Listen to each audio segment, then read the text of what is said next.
Allez, pour un éclairage dans ce dossier, nous rejoint en direct depuis Genève Elias Sidaoui. Vous êtes directeur du Centre arabe de recherche et d'analyse politique et sociale. Monsieur, bonsoir. Beaucoup de zones d'ombre accompagnent cette annonce qui intervient relativement tard, alors que l'agression génocidaire à Gaza fait des ravages, nous le disions donc. Serait-ce une diversion à caractère politicien ou une prise de conscience de la part d'Emmanuel Macron, selon vous? Merci tout d'abord, votre excellent reportage a tout résumé. La France est le 148e État qui reconnaît l'État de Palestine, 148e. La France a toujours soutenu l'entité sioniste, rappelons-le, c'est la France qui a armé avec la Grande-Bretagne l'entité sioniste depuis sa création en 1948. Les années 50, 60, même les sites nucléaires et la bombe atomique israélienne, c'est grâce à la France.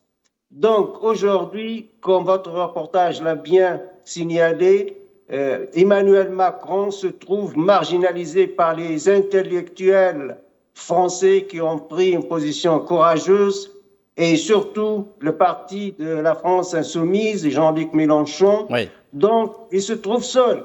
Mais la position de la France est très très loin d'autres positions européennes qui sont beaucoup plus courageuses, directes, surtout vis-à-vis du génocide à Gaza. Je parle notamment, et je salue le gouvernement irlandais, l'Irlande, espagnol et de Malte. Donc, ce sont des gouvernements qui ont condamné fermement le génocide à Gaza, qui ont interdit la Slovénie également, professeur.